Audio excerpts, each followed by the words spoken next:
So, hello, how are you? Hello, everyone. In today's video, we will continue our journey into the Vedic period, a time when Indian civilization developed strong political systems, religious texts, and social traditions that still influence societies today. Okay, so as the time passed during the later Vedic period, small kingdoms began to grow into powerful states known as Mahajanapadas. There were 16 Mahajanapads, including famous ones like Magad, Koshala, Vats, Avanti, Gandhara, and Kasi. Each Mahajanpads had its own capital, city, and ruler, and these kingdoms played a major role in shaping early Indian political history. Okay, now let's see. These are the Mahajanpads and their capitals and their current locations. So you can make notes from there. Okay, just take the screenshot and make notes. Okay. Now come to Ved.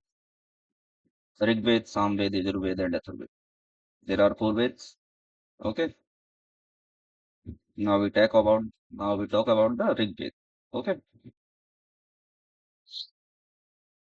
So as the heart of the Vedic civilization were the sacred texts known from the Vedas.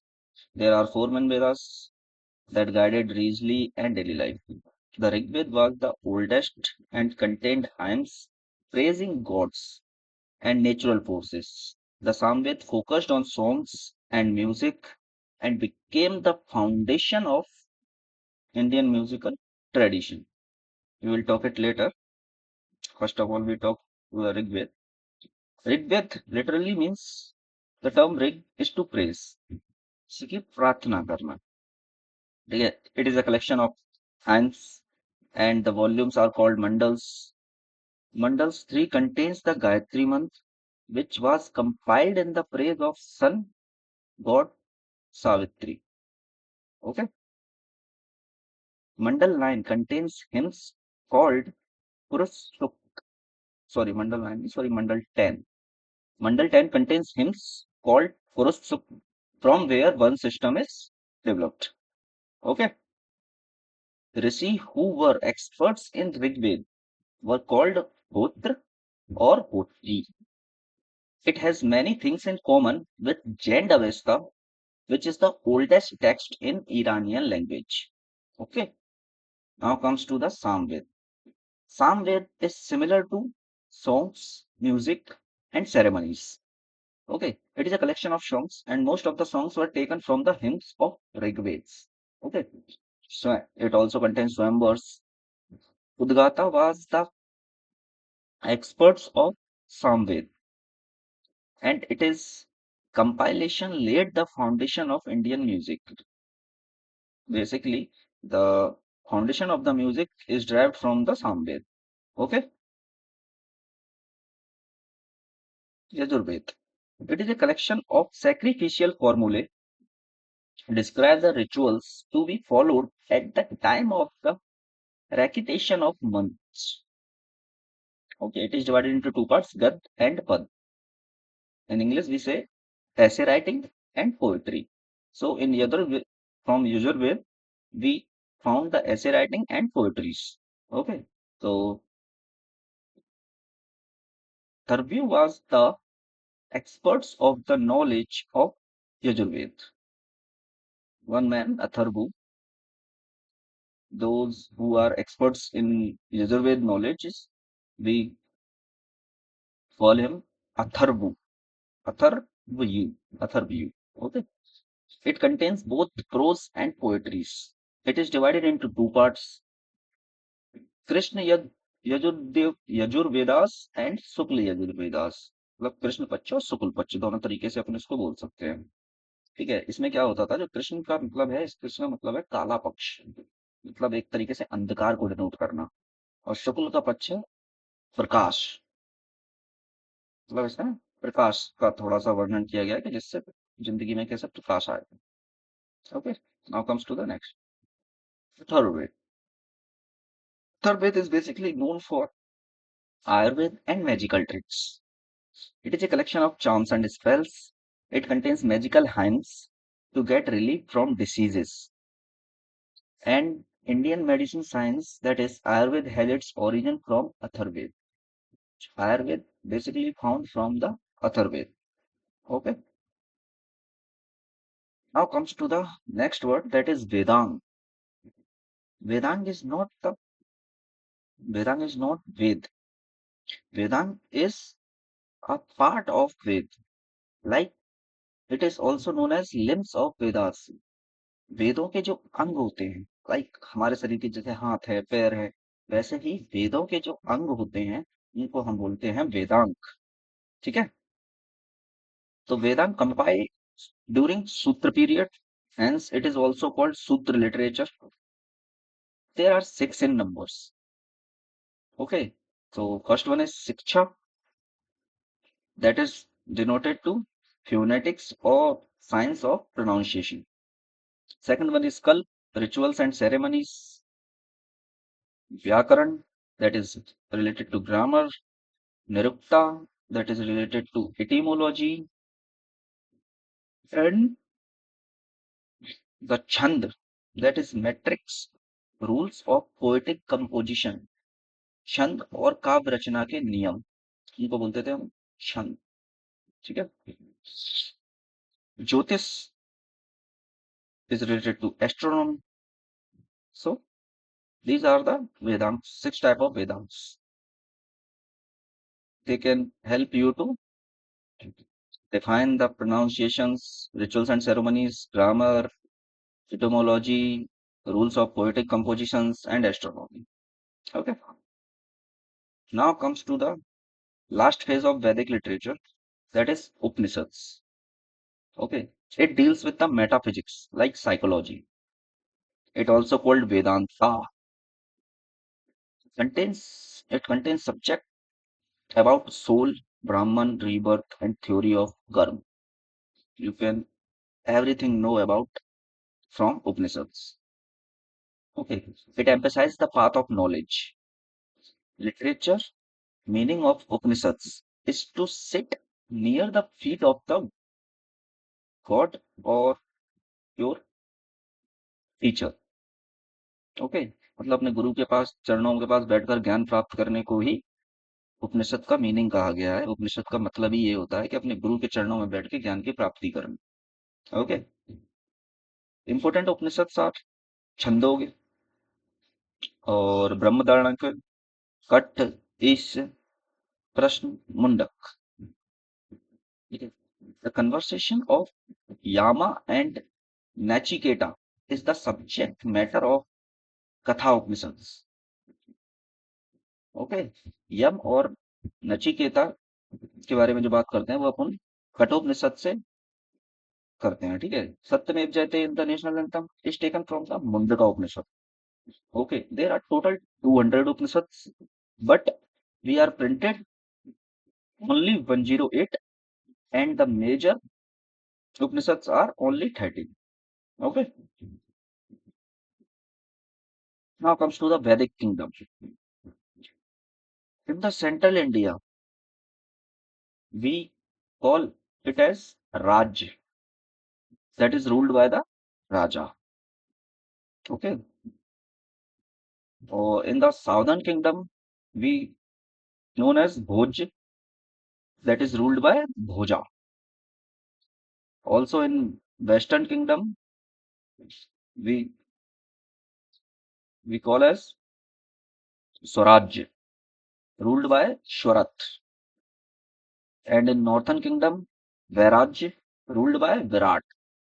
And in eastern kingdom, Samraj, that is ruled by the Samrat. Okay, as you seen clearly in the image that where it belongs, that is like the central kingdom is in between of the India's map, and the Swaraj, that is in Swaraj Western Kingdom, is is held in uh, Pakistan and Afghanistan region. Okay, so like that. You can also check other. Now comes to the next, Vedic officials.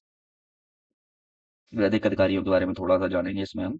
इसमें क्या होता है, जैसे कि पहले पुरोहित कहते थे किसको, जो चीफ प्रीस्ट होते थे, also sometimes refer to as the राष्ट्रपोगा, मुख्य पुरोहित। ठीक है, राष्ट्रपोगा को भी कहा जाता था, मुख्य पुरोहित भी कभी। ठीक है, तो जो मुख्य पुरोहित होता था उसको हम पुरोहित कहते थे उस टाइम पे। ठीक है, अभी तो चीफ प्रीस्ट कहते हैं। अब होता था सेनानी, मतलब जो सेनापति होता था उस टाइम पे उसको सेनानी बोलते थे, supreme commander of the army. ठीक है, ऐसे ही Vrajapati, officer in charge of pasture land, जो जमीन की देख रेख करता था, किसके क्या है, कहाँ पे क्या हो रहा है, क्या नहीं हो रहा, वो सब जमीन की देखभाल करने वाले को व्रजपति कहते थे। पुलिस ऑफिसर, जीव ग्रहम कहते थे उसको, जीव ग्रहम, पुलिस ऑफिसर भी। ठीक है, ऐसे ही बहुत सारे हैं। ठीक? जैसे कि हेड ऑफ द विलेज, गांव के जो प्रधान होते थे, today we called sarpanch, but in the later period time we are, sorry, in the early period time we saying that Gramni. Okay, so you can check it and take screenshots and make your notes. Okay, now we talk about types of Vedic literature. Types of Vedic literature is divided into two types: Shruti literature and Smriti literature. Okay, so in Shruti literature, the word Shruti from the term Shruti literature means to hear, sunna, and describes the sacred text which comprise of Vedas, Brahmas, Aryakans, and Upanishads. Shruti literature is canonical, consisting of revelation and unquestionable truth, and is considered eternal. Okay, so basically श्रुति शब्द क्या कहना चाहता है कि श्रुति शब्द का मतलब होता है सुनना। मतलब इसमें यह बताया गया है कि आप कितने अच्छे तरीकों से वेदों को सुनोगे उतने अच्छे आप लिसनर बनोगे। ठीक है, जितने अच्छे लिसनर होगे उतना अच्छा आपको ज्ञान प्राप्त होगा। तो ये हो गया आपका smriti literature. Now comes to the smriti literature, where is the word smriti literally means to be remembered, which is supplementary and may change over time.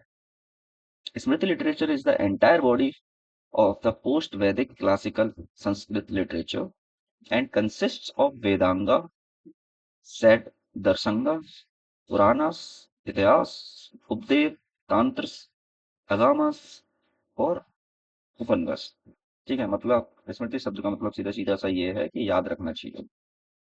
जो आपका इतिहास है, पुराण है, वेद हैं, इन सब चीजों को याद करना, ये होता है आपका स्मृति लिटरेचर। ये आपको बताता है कैसे याद करना है, क्या रखना है, वो सारी चीजों की नॉलेज आपको स्मृति लिटरेचर में मिल जाएगी। ठीक है, now we practice some questions, so you can take your time and do this.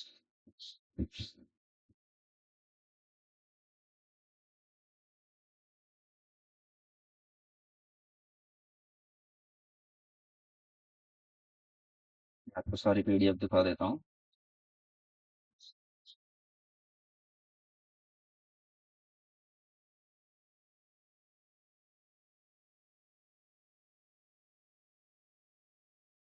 निम्नलिखित में से कौन सा ब्राह्मण सबसे प्राचीन है? इंग्लिश में देखते हैं इसको। Which of the Brahmins is the most ancient book? That is Satpat Brahmin. And Satpat Brahmin is the is comes from Yajurveda, and Gopat Brahman is the last Upanishad, which is comes from Atharvaveda. Okay. In which Upanishad is the Yajnavalkya Gargi dialogue mentioned? That is ब्रह्म कर्णक्या उपनिषद। ठीक है, जो कि सबसे बड़ा उपनिषद भी कहा जाता है, that is biggest Upanishad in the Vedic period, and the smallest Upanishad is Mundakya, Mandukya, Mandukya, sorry, sorry names में थोड़ी कंफ्यूजन हो जाती है भाई, हिंदी में अलग बोलते हैं, इंग्लिश में पढ़ने में अलग हो जाते हैं, तो उसको ज्यादा वो मत कीजिएगा। ठीक है, तो the smallest Upanishads are Mandukya and the biggest Upanishad are Brahma, बृहदर्थ, क्या लिखा है? बृहदर्णक्य, ठीक है, बृहदारण्यक, ओके। सो इसको यहीं पे खत्म करते हैं अपन, है ना। So the conclusion is the later Vedic period was a time of great development in politics, religion, education, and philosophy. The foundation of Mahajanapads, the creation of Vedas and Upanishads, and the development of administrative systems laid the foundation of Indian civilization and continue to influence culture even today. So thank you so much for watching this video. If you like this video, then hit the like button and subscribe my channel to get more videos like this. So thank you so much and make your notes and read it. Bye.